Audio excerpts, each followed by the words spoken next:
Our second scripture for today is the last of the stories the preacher never told you, the Bible stories the preacher never told you that I'll be offering. But I want to point out that next week, the Reverend Ross Whitaker, the Albuquerque District Superintendent, will be here to preach the word. And he's going to get in on the fun as well, and he has one more story after this one for the series. So be sure and join us for that. Ross is a lot of fun, and I think you'll enjoy hearing him and his style. This story comes from the Old Testament, from a time in Israel's history after a moment of defeat at the hands of some of their more ardent foes, sort of one of the main baddies in the Old Testament, as it were, the Philistines. And as the Philistines get victory, they also take something very precious from the Israelites. So hear these words, 1 Samuel 5. When the Philistines captured the ark of God, they brought it from Ebenezer to Ashdod. Then the Philistines took the ark of God and brought it into the house of Dagon and placed it next to Dagon. Dagon was an idol. When the people of Ashdod rose early the next morning, there was Dagon, fallen on his face to the ground before the ark of the Lord. So they took Dagon and put him back in his place. But when they rose early on the next morning, Dagon had fallen on his face to the ground before the ark of the Lord, and the head of Dagon and both his hands were lying cut off upon the threshold. Only the trunk of Dagon was left to him. This is why the priests of Dagon and all who enter the house of Dagon do not step on the threshold of Dagon in Ashdod to this day. The word of God for the people of God. Thanks be to God. How many of you are familiar with the phrase or the term from drama and literature, Deus ex machina? Anybody heard that term before? Anybody know what it means in Greek, literally? Yeah, just call it out. God out of the machine, or God from the machine. And it comes from old Greek dramas that the ancient Greeks would write, where if you remember reading maybe the Oedipus Rex stories in high school, you know that sometimes the storylines in Greek dramas get complicated.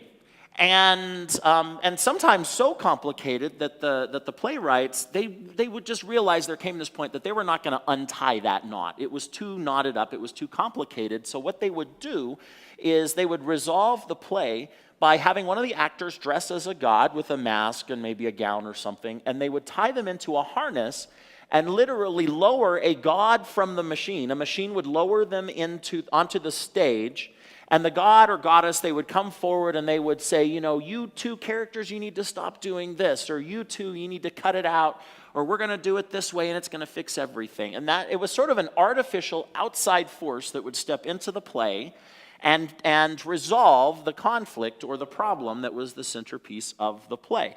Now, the thing is, we still use Deus ex machina endings pretty commonly in dramas and books and plays today.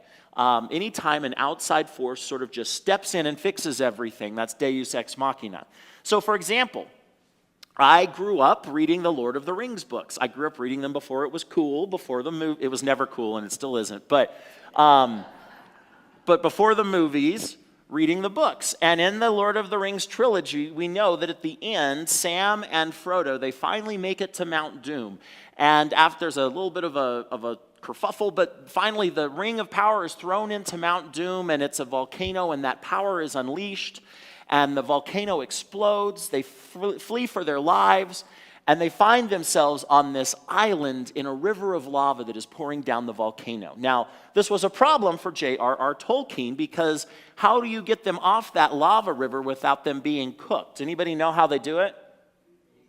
The eagles, which have nothing to do with the story, but they just sort of show up, and they pick up Sam and Frodo, and they fly away, and they aren't turned into lunch, or they aren't roasted. And so another one is Lord of the Flies. If you read Lord of the Flies in 9th grade literature class, the children arrive on the island, and they're on their own, unsupervised, and gradually things get worse and worse, and one of them is basically murdered. Remember poor little Piggy. And it becomes tenser and tenser, and there's this point where conflict is simply going to take over, and there's going to be more violence. until an outside force arrives. A British officer steps onto the island, and instantly they're no longer murderous savages, they're kids again. And there's a grown-up in the room. That's Deus Ex Machina. But one of my favorite uses of it is from one of my very favorite movies, The Raiders of the Lost Ark. Now, let me just say here at the outset, I'm going to talk about this movie, and if you haven't seen it, first of all, I do kind of feel like you're an untrustworthy person, and we'll have that sermon some other time, maybe in the fall. But what happens if you've seen Raiders of the Lost Ark is there comes this point where Indiana Jones and Marion, they've lost. They have been captured by the Nazis. There is no cavalry that's going to ride in and save them. The Nazis have captured the Ark of the Covenant, and they are going to use it using this ritual that they hope will unleash the power of God on their behalf. They think what they really have in their hands is a weapon that they can use against their enemies. And there's nobody coming to help. So finally, there's this climactic moment in the movie where they're performing this ritual, and the ark opens up, and this angelic figure emerges from the ark. And at first, the angel is beautiful, but pretty soon, we know what happens, right? The angel's terrifying. And it zaps all of the Nazis, except for the worst Nazi, and we know he's the worst Nazi because he's wearing a black fedora.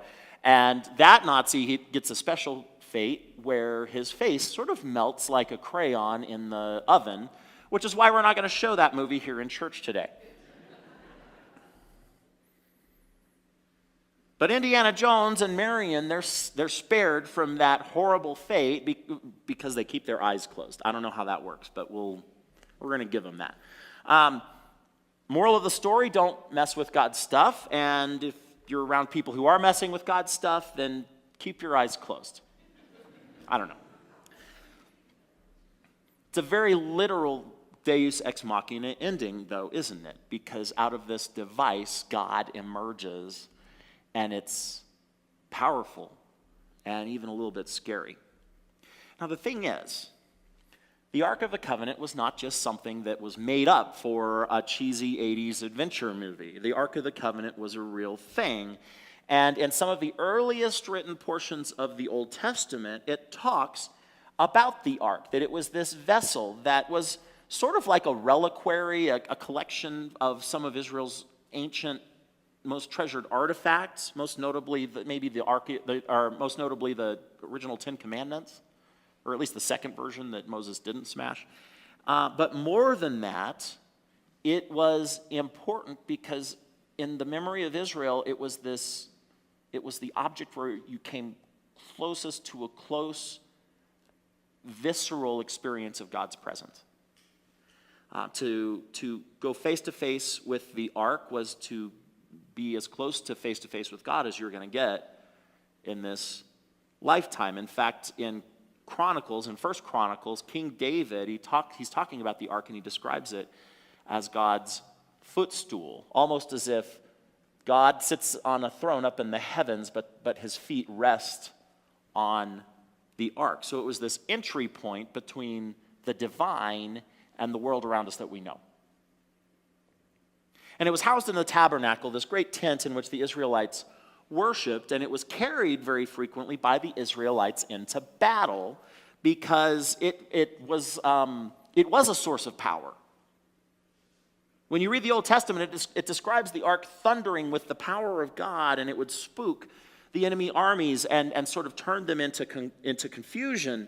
And even ancient pagan texts we've found describe the Lord, the God of the Israelites, as a thunder god. And the thundering would come from the ark as the Israelites marched into battle. Well, in the chapter before the text we read, something very different has happened. The Israelites have gone into battle with the Philistines, some of their arch enemies, some of the worst baddies in the Old Testament, and they bring the ark with them into battle. But this time, there's no thundering coming from the ark. There's no display of power from God. And in fact, the Israelites lose the battle. It's a crushing defeat. 30,000 Israelites are lost in the battle, and almost as bad in the aftermath of the battle. The Philistines capture the ark. This is a real coup for them. Imagine if our nation, we were defeated in some horrific battle, and in the aftermath, the enemy carried off the Declaration of Independence or the Constitution. It wouldn't just be that they took two documents that belong to us, but those documents tell us about who we are as a people. And what's more, the Israelites believe that God exists within the presence of the ark. So they're losing their identity, they're losing something precious to them, they're losing their religious identity in some ways. And if that's what's happening to them, it's a great victory for the Philistines. And they believe that their god, whose name is Dagon, has something to do with it. Now, Dagon was this god, this deity that was worshipped basically from modern-day Iraq to the Mediterranean. God of fertility. And obviously, if this has happened, the inference of the Philistines is that obviously Dagon is mightier than God. That's what they think to themselves. And so they bring the ark to one of their great cities. There were 5 main cities in the Philistine nation. And they bring it to one of them, Ashdod, where there's a temple to Dagon. And they set it before the great statue of Dagon, almost as if this object that David described as the footstool of God, now it's Dagon's footstool. There's symbolism there that the Philistines and their God have emerged victorious, and the Israelites and their God have to submit to Dagon.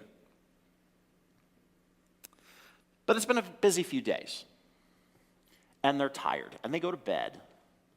And they get up the next morning, and someone walks into the temple of Dagon, and they're shocked what they see, because this great big statue, this great big idol that must have been tall, bigger than any of us, a great big statue, is lying face down in front of the ark, as if somebody pushed it down or forced it down. And what's more, it's almost as if that statue is lying prostrate in worship to God, almost bowed down before it.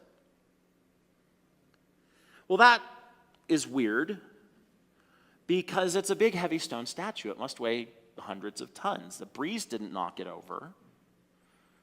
They kind of scratch their heads, but they raise the statue back up. They clean things up and dust off their hands. It's been a long day again. They go to bed. They wake up the next day. They walk into the temple, and once again, Dagon is lying face down in front of the ark, only this time it's more than that. Somebody has cut off the hands and the head of Dagon. And the verb is cut. Dagon's head didn't break off in the fall. Something or someone cut off Dagon's head. You know, we talked about trickster stories last several weeks. Seems like maybe God is the trickster in this story, and he lops off the head of this other god. Now, as a general rule, if you're walking into your pagan place of worship and you find there that someone else's God whom you've had over for a sleepover, if that other God has lopped off your God's head, you should start to maybe cut your losses. Maybe you should stop messing with that other God and making that God mad. That's your cue to say, okay, the Lord, the God of Israel, I think you've made some excellent points. We're going to send you home, and we're going to move on with our lives. And sorry about the mistreatment and the warring against your people. That's just common sense. The Philistines must not have very much common sense because they keep hoping that if they just, that the problem will just go away on its own. And so this is where the text I read ends, but starting in verse 6, it tells us that the Lord's hand was heavy on the people of Ashdod, and they start developing tumors. And pretty soon, a plague of rats fills the city, which rats and tumors makes some historians think, well, maybe that was the bubonic plague that was hitting the city. And by this point, the people of Ashdod are just fit to be tied, and they're kind of done with feeling smug about themselves for taking the Israelites' ark, but they're not going to give it back, so they send it to another city, hoping they can still control it. They send it to Gath, and in Gath, the same thing happens. And then they want to send it to another city, the city of Ekron. And the people of Ekron by now have heard about this. They're not exactly enthusiastic about receiving this thing. Of course, the same thing happens there. And this goes on for 7 months. Until finally the Israelites get this message from the Philistines which says, I think you can come take your ark back if you want. And this has nothing to do with the message today, but just as a side note, I love this. The story gets really weird at this point because the Israelites say, well, we're not going to take it back unless you send with it 5 gold statues of tumors and 5 gold statues of rats, the 2 plagues. I don't know what a gold statue of a tumor would look like, but maybe kind of just get a gold nugget for that one. But that's what they do, and they return the statue. The story's a strange one. It's definitely, of the ones we've shared, it's the one that left me scratching my head the most. But the more I read it, it seemed like there were these little clues, not just about this strange artifact from a long time ago or this strange pagan deity that doesn't really occupy a lot of my thought, but how do all of us relate to the divine? How do we try to make God or the gods work for us? I mean, on a superficial level, there's something important to notice in this story, that it starts with God's people having been defeated, but God has certainly not been defeated in this story. God's just rolling up God's sleeves, in fact, at the start. And so, of course, there are times in history, there are times for all of us when it seems like good people get overwhelmed by defeat. And on one level, we have to remember that even if the people of God are defeated, that doesn't mean that God is defeated. Romans 12:21 says, do not be overcome with evil, but overcome evil with good. Which is why our holy day, by the way, is not on Friday. We don't come here on Fridays and worship because we want to remember that Jesus died on the cross. We come on Sunday to remember that the cross did not defeat Jesus, that God, the Lord of life, is never defeated. God always has the final word. And so we come and worship on Sunday. So even when things seem low, God is on the move, and we best watch out. But that's the superficial part. I also wonder, when I read this story, why were the Israelites defeated? I mean, other times in the Old Testament, the ark is brought into battle and it wins the battle for Israel. It's not unprecedented that they hoped that it would bring them victory, and it's clear that the Israelites think that it will bring them victory. It'll keep doing what they know what to do. So maybe there are limits there. Should we also be cautious of how we try to bend God and how we try to manipulate God to our own ends? Which we all do. And most of the time, it's kind of benign. I think God likes it when we depend on God. I think God encourages us and likes it when we pray, and it's not just that we pray, but we have to depend on God in our prayers. It's just, have you ever taken it 2 steps beyond that and come to the point where it wasn't just an act of faith or trust in God, but sort of a demand on God? Because that's tricky territory. We come from a vantage point of God, do what I say. God, I have enemies and you need to vanquish them. God, you need to bless this thing that's important to me, because the God I see in this story is pretty wild and is not about to be controlled. That's a God that we can't bend to our will. Israel tries and it ends in defeat. The citizens of Ashdod try and horrible things happen.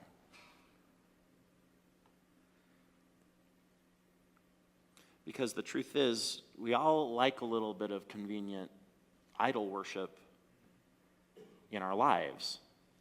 You know that idol worship sounds like something quaint from a long time ago in a place far away, but ask yourselves, do the shoes on your feet right now, do they have a Nike swoosh on them?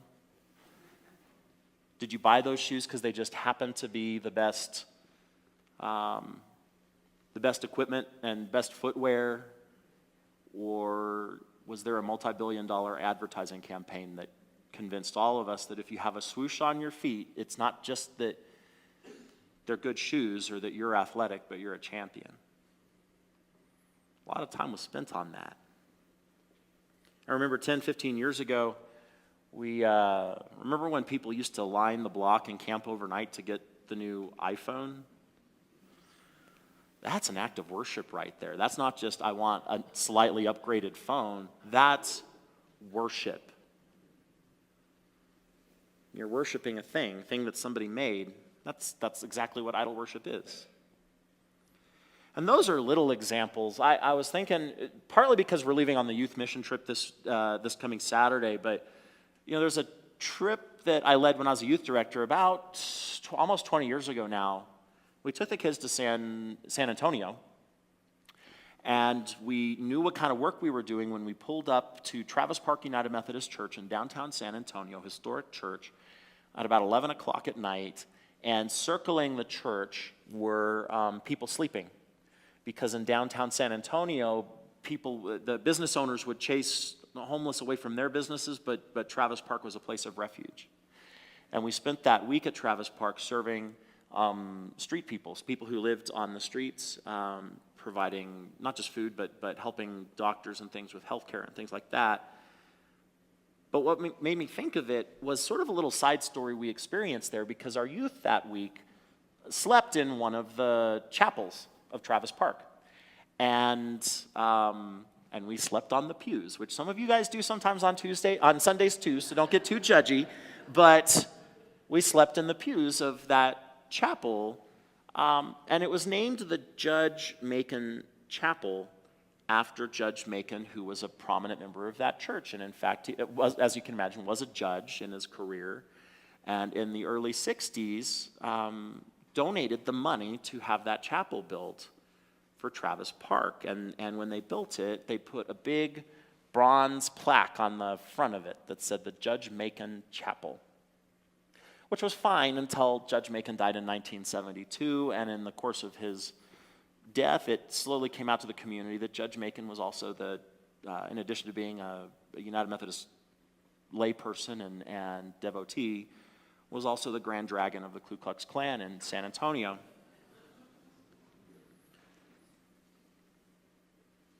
And so what do we do with that? We're going to keep that chapel? Are we going to knock it down and pretend it was never there? What do we do with that? And also realize this, that wasn't a fluke.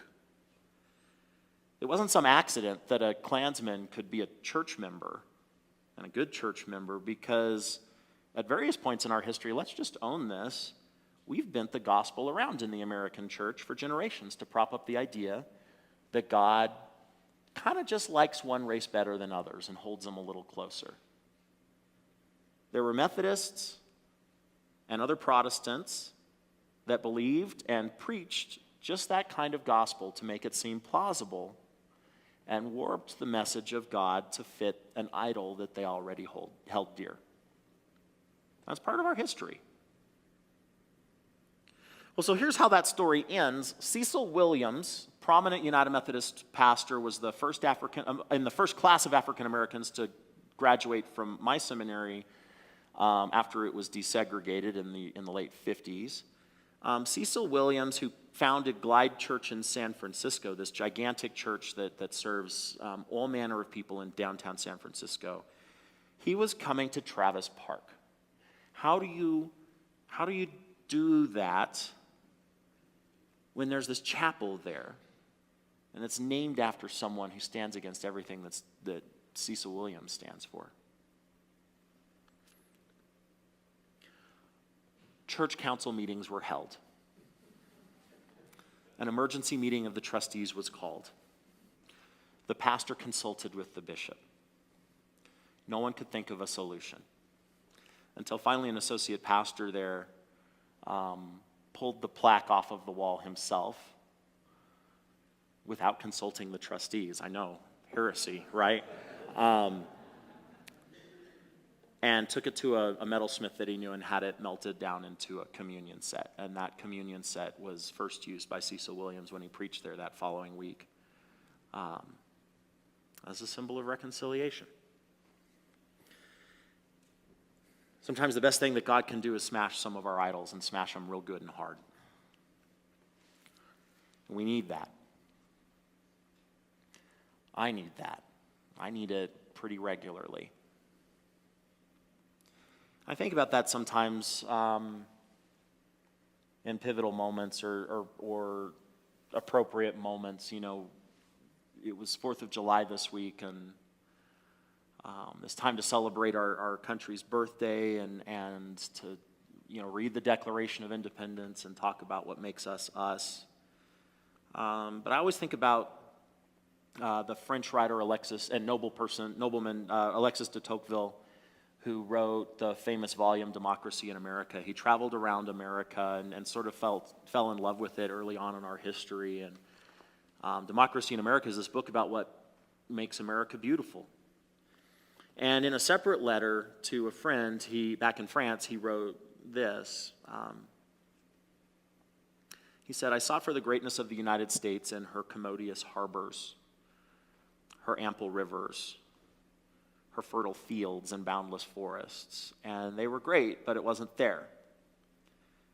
I sought for it in her rich mines, her vast world commerce, her public school system, in her institutions of higher learning, and it wasn't there. I looked for the greatness of America in her democratic Congress and her Constitution, and it wasn't there. Not until I went into the churches of America and heard her pulpits aflame with righteousness did I understand the secret of her genius and power." This is the part I want you to understand and hear.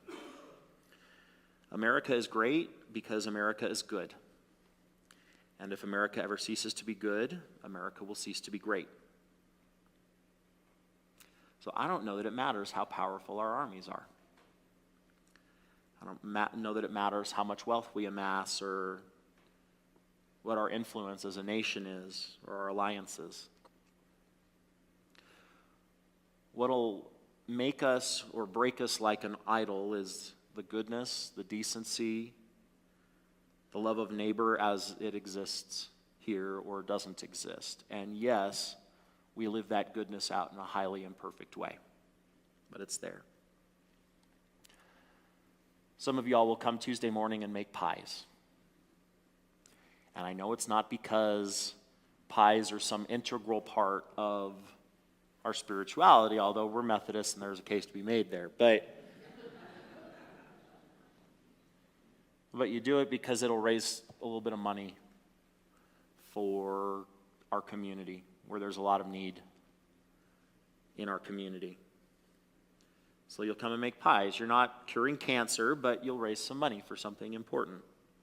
A few weeks ago, we put out the request that our neighbors in Ruidoso were going through something right now with the fires and the subsequent floods, and you were quick to answer the call. Next week, we'll send our youth to Louisiana because Louisiana is a really, really good vacation spot in the summer because it's cool and pleasant. No, it's going to be hot and sticky and humid. And fun facts, did you know that on average there are 4 billion snakes per square inch across all of Louisiana? Some churches, I know churches that send their youth on mission trips where they go to the beach. This is true. And they hand out tracts and they kind of hang out on the beach. I'm not trying to brag on you too much or make your heads get big, but I'm kind of glad we're not that kind of church. That we're going to send our teenagers somewhere uncomfortable because, like all of us, when we're teenagers, it's good to learn that we're not the center of the universe. And that's not to pick on our teenagers because, like I said, all of us were there once, right? Go and do something uncomfortable. Go and do something for people in need. And of course, they'll prepare supplies for disaster zones. They might go right out the door to the Texas coast. I don't know. That's what we're called to in our spirituality, is to be idol smashers. To take our own comfort, our own need for control, our own spiritual waywardness and to smash it into something better. Seeking after God's spirit of love and grace instead of asking God to conquer the world for us. Let us pray.